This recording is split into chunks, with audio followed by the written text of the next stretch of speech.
বিসমিল্লাহির রহমানির রহিম। সুপ্রিয় দর্শক, খামারি ভাই বোন বন্ধুরা, যে যেইখান থেকে আমাদের বাংলা খামার ইউটিউব চ্যানেলের নিয়মিত প্রতিবেদন সফল উদ্যোক্তার সন্ধানে আজকের এই প্রতিবেদন দেখছেন, সবাইকে জানাই আমি শেখ ইব্রাহিম আমার অন্তরের অন্তঃস্থল থেকে মোবারকবাদ এবং সালাম। আসসালামু আলাইকুম।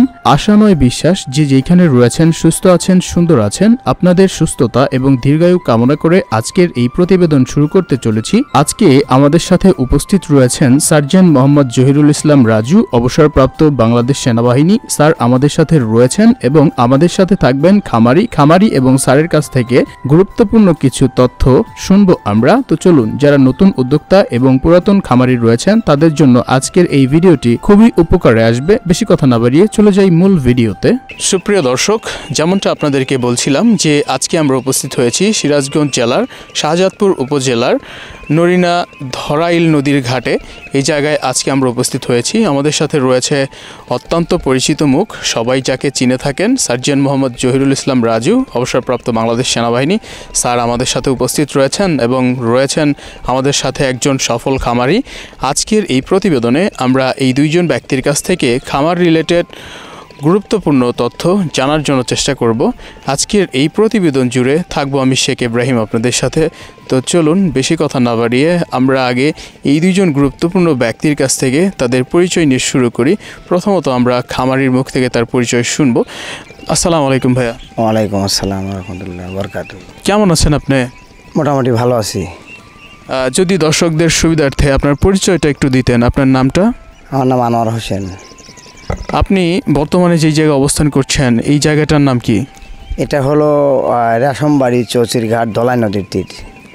ও আচ্ছা, আপনি এই যে খামারি তো নাকি? হ্যাঁ, আমার খামারি।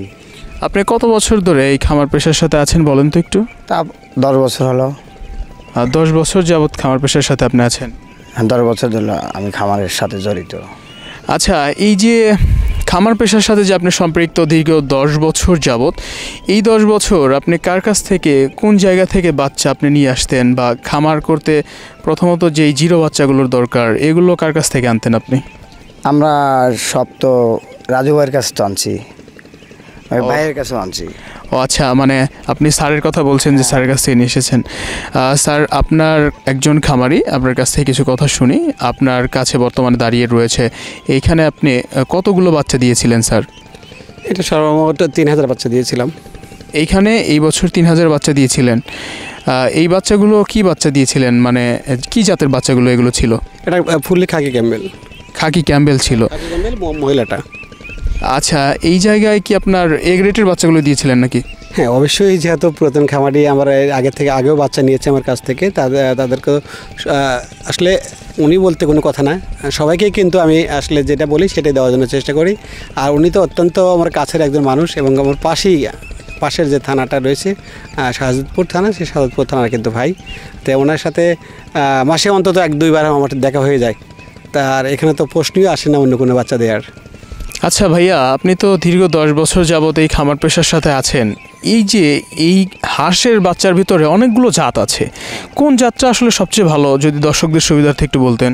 খাঁটি ক্যাম্বেল আপনার জাত সবচেয়ে ভালো, এই কারণে তাড়াতাড়ি ডিম দেয়। মানে খাকি ক্যাম্বেলটাই ভালো? হ্যাঁ, তাড়াতাড়ি ডিম দেয় খাকি ক্যাম্বেল। আপনি স্যারের কাছ থেকে কি জাতের বাচ্চাটা নিয়ে এসেছিলেন এবার? খাকি ক্যাম্বেলই আনছি। আপনি যে বাচ্চাগুলো নিয়ে এসেছিলেন এগুলো কি আপনি নিজেই ব্রুডিং করেছেন? হ্যাঁ, আমরা নিজেই ব্রুডিং করছি। এখানে কতগুলো বাচ্চা আপনার ক্ষতি হয়েছে? 10-12টা বাচ্চা কাটছে। মানে কতগুলো বাচ্চা আনছিলেন আপনি? 3000। 3000 বাচ্চার ভিতর থেকে, দর্শক দেখেন কি আশ্চর্যকর কথা, 3000 বাচ্চার ভিতর থেকে তার 10 বছরের এক্সপিরিয়েন্স, সেখান থেকে আমার মনে হয় যে 3000 বাচ্চার ভিতর থেকে মাত্র 10-12 পিস বাচ্চা নষ্ট হয়েছে। তো দর্শক, ওনার কাছ থেকে আরও কিছু তথ্য শুনবো। তার আগে আমরা স্যারের কাছ থেকে কিছু কথাবার্তা শুনি। স্যার, আপনি যে এই যে আপনার খামারি দীর্ঘ 10 বছর যাবত আপনার কাছ থেকে বাচ্চা নিয়ে, তিনি একজন সফল খামারি বললেই বলা চলে। তো তার খামার আজকে পরিদর্শন করতে এসে আপনি কি বুঝতে পারলেন, বাচ্চাগুলো আসলে কেমন আছে? আলহামদুলিল্লাহ, যতটুকু আশা না করেছিলাম তার চেয়ে বেশি ভালো আছে। তো মানে বাচ্চাগুলো ভালো আছে এইটা, বা আপনি যে এই খামারে এসেছেন এই বিষয়টা আমার মনে হয় যে খামারের কাছে সবচেয়ে ভালো লেগেছে। অবশ্যই যখন কোনো মানে হ্যাচারি মালিক কোনো খামারের পাশে যায়, খামারিদের অবশ্যই ভালো লাগার কথা। তো এই বিষয়ে আমি একটু খামারের কাছ থেকে শুনি। আচ্ছা ভাইয়া, এই যে আপনার পরিচিত একজন মানুষ রাজু স্যার, সে যে আপনার খামার পরিদর্শন করার জন্য এসেছে, আপনার আসলে কেমন লাগছে যদি একটু বলতেন? না, ভালো লাগছে, মাঝে মাঝে আসে, 2-3 মাস 4 মাস পর পরই চলে আসে। মানে খামারিদের পাশে আমরা জানি যে সারা বাংলাদেশেই সকল খামারিদের পাশে তিনি থাকে। আসলে আপনার সাথে কথা বলেও আবার জানতে পারলাম যে 2-3 মাস পর পরই আসে নাকি? হ্যাঁ, 2 মাস পর পরও আসে, 1 মাস পর পরও আসে। আচ্ছা ভাইয়া, এই যে আপনার বাচ্চার বয়সগুলো 24 দিন, প্রায় গ্রোথও খুবই ভালো, আপনি কি বাচ্চাগুলোকে ভ্যাকসিন করেছেন? না, ভ্যাকসিন করে নেই, 20 থেকে 25 দিনের মধ্যে ভ্যাকসিন দেওয়ার নিয়ম, কিন্তু গরমের কারণে আমি ভ্যাকসিন দিই নেই। বৃষ্টি বাদল হলেই আমি ভ্যাকসিনটা দিয়ে দেবো। মানে গরমের ভিতরে ভ্যাকসিন দিতে হয় না? না, গরমের কারণে আমি ভ্যাকসিন দিচ্ছি না। আচ্ছা, এই যে আপনার বাচ্চাগুলো যে সময় জিরো বাচ্চা নিয়ে আসেন হ্যাসারি থেকে, ওই সময় বাচ্চাগুলো জিরো বাচ্চা নিয়ে আসার কতদিন পরে আপনি বাচ্চাগুলো পানিতে দেন? এখন দেখছি যে পানিতে রয়েছে, এই বাচ্চাগুলো কতদিন পরে পানিতে দিতে হয়? আমি 16 দিন বয়সেই পানিতে দিছি। মানে 16 দিন হয়ে গেলে বাচ্চা পানিতে দেন? আমি 16 দিন বয়সেই পানিতে দিছি। প্রথম হলো 1 ঘন্টা রাখছি, 1 ঘন্টা রাখার পরে তুলে দিছি, তুলে দেওয়ার পরে আর দেয়নি ওই দিনকে, তারপরে ধীরে ধীরে দিচ্ছি। আচ্ছা, এই যে আমি দেখছি যে হাঁসগুলো পানিতে কচুরি পানা খাচ্ছে, আসলে এইগুলো খাওয়াচ্ছেন কেন, বা এগুলো কী জন্য আপনারা খাওয়াচ্ছেন যদি একটু দর্শকদের সুবিধার্থে জানাতেন? কচুরি পানা খাওয়াচ্ছে এই কারণে যে পুষ্টি জাতীয় কোনো খাবার পাচ্ছে না, ওই সবুজ ঘাস খাইতে চায়। আমরা তো ছেড়ে দিতে সাহস পাই না, অনেক বাচ্চা মানে ছড়ে টরে যাবে দেখা, মানে নিয়ন্ত্রণে রাখতে পারবো না দেখা। আর কস্তুরিতে খাওয়াচ্ছি, কস্তুরিতে বালা আছে, ওই বালাতে গুঁড়ো শামুক আছে, তারপরে অনেক ধরনের খাবার পায়, তারপরে কেঁদো মাটি খাচ্ছে, সেই জন্য আমরা পানিতে ছেড়ে রাখছি। এই যে কচুরি পানাগুলো খাচ্ছে, এই কচুরি পানাগুলো থেকে তো এই বাচ্চার পুষ্টি হচ্ছে নাকি? হ্যাঁ, অবশ্যই কচুরি পানাতে পুষ্টি হচ্ছে। কচুরির পানা কিছুই থাকবে না, সব খেয়ে ফেলবে। তো দর্শক, শুনছিলেন একজন দীর্ঘ 10 বছর অভিজ্ঞতা থেকে বলা একজন খামারির মুখে কথা, যে এই যে বাচ্চাগুলো 24 দিন বয়স, দেখতেই পাচ্ছেন যে তারা কি সুন্দর করে কচুরি পানা খেয়ে বেড়াচ্ছে। এবং খামারির মুখ থেকে যেই কথা আমরা শুনতে পারলাম যে এই যে কচুরি পানাতে প্রচুর পরিমাণ ভিটামিন রয়েছে, যেগুলো আসলে এই বাচ্চার জন্য খুবই উপকারী। এর জন্য এই খামারি বাচ্চাগুলোকে কচুরি পানা খাওয়াচ্ছে। দর্শক, আমরা আমাদের শ্রদ্ধাভাজন স্যারের কাছ থেকে জানবো, এই যে খামারি ভাইয়া এরকম রোদের ভেতরে গরম পানির ভেতরে বাচ্চা রেখেছে, আসলে এতে করে বাচ্চার কোনো ক্ষয়ক্ষতি হবে কি না সেটা স্যারের কাছ থেকে জানবো। স্যার, যদি দর্শকদের সুবিধার্থে একটু জানাতেন যে এই যে প্রচণ্ড রোদের ভেতরে এই পানির ভেতরে বাচ্চাগুলো রেখেছে, এতে করে বাচ্চার কোনো ক্ষয়ক্ষতি হবে কি? ইমাম সাহেব, সবসময় আপনি ভালো প্রশ্ন করেন, এই জন্য আপনাকে আমার আন্তরিক ধন্যবাদ। তো আসলে মূলত এই গরমে বাচ্চারা রাখা, যে বাচ্চার যে বয়স, এই বয়সে পরিপক্ক না হলে, পরিপক্ক হলেও অনেক সময় রাখা যায় না, কিন্তু এ তখনও পরিপক্ক হয়নি, দেখে এটা বাচ্চাটা আসলে ওদের রাখা ঠিক না। তবে খামারি কী বুঝে রাখছে হয়তো খামারের কাছ থেকে আপনি জানতে পারেন। আচ্ছা দর্শক, এবার আমরা খামারির কাছ থেকে জানবো যে আসলে এত রোদে ওনারা এই বাচ্চাগুলো পানির ভিতরে রেখেছে কেন। আসলে এই বাচ্চাগুলোর তো ক্ষতি হয়ে যেতে পারে, কারণ স্যার সহ সারা বাংলাদেশের যারা হ্যাসারি মালিক রয়েছে সবাই সাজেস্ট করে যে অতিরিক্ত রোদে বাচ্চা পানিতে রাখা যাবে না। তো এবার আমরা খামারির কাছ থেকে জানবো যে কেন সে পানিতে বাচ্চাগুলো রেখেছে। তো ভাই, আপনি এই বাচ্চাগুলো এত রোদের ভিতরে কেন পানিতে রেখেছেন? পানিতে এত রোদের মধ্যে রাখেছি, আমাদের যেখানে থাকার ঘরের যে সিস্টেম, এটারও ছাপর তো অতিরিক্ত সূর্যের আলো পড়ে, সেই কারণে আমরা ওখানে রেখেছি। পানিতে অথবা ডাঙাতে থাকবে, কিন্তু ঘরেতে অনেক সময় যায়, অনেক সময় দেখা যায় তাপের কারণে পানিতেও বেশিরভাগ থাকছে।